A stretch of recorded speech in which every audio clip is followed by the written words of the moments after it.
Like all young ladies in the Scottish borders, Janet was warned to avoid the woods of Carterhaugh.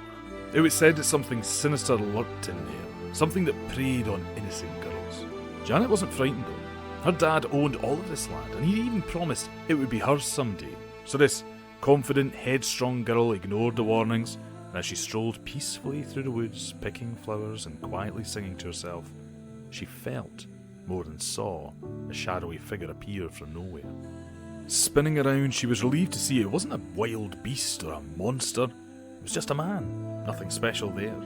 However, this strange character announced himself as Tam Lin, one of the mysterious fairy folk.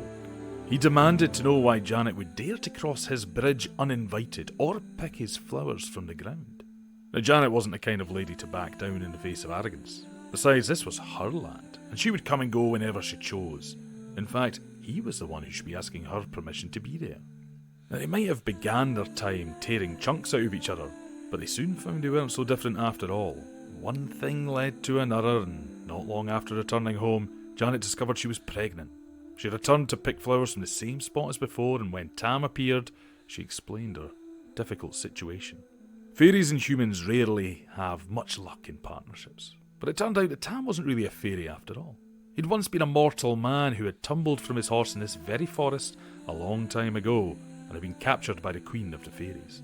Ignoring the rather important situation that Janet had come to share, he explained that every 7 years, the fairies have to pay a tithe to hell. That was a tax of one soul, and Tam was pretty sure that he was the next one due to be offered to the devil, and that it was going to happen that night. He pleaded with Janet to save him, help him become mortal again, they could marry, and he could provide for the child. When the time came, a party of fairies, led by the Queen, would be riding down the same road they were standing on now. That would be Janet's chance to act, but it wasn't going to be easy.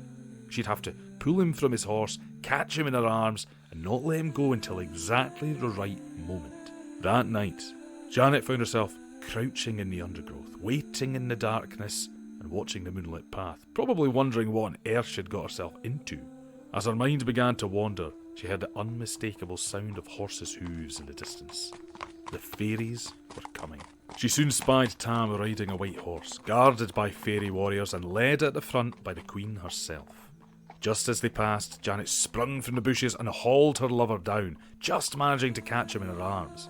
The Queen of the Fairies spun round in fury at the disruption, and her fierce gaze met the young girl's. Suddenly, she wasn't holding Tam anymore. It was a snake writhing in her hands, but Janet wouldn't let go. Then she was struggling under the weight of a snarling lion, but still the girl held on. Next, a red-hot iron poker was burning her hands which still refused to drop it. Lastly, her burden transformed into a smouldering lump of coal, and that was the sign that Tam had given her. She launched it into a nearby well, which quenched the fire, and out of the steam rose that handsome man once more.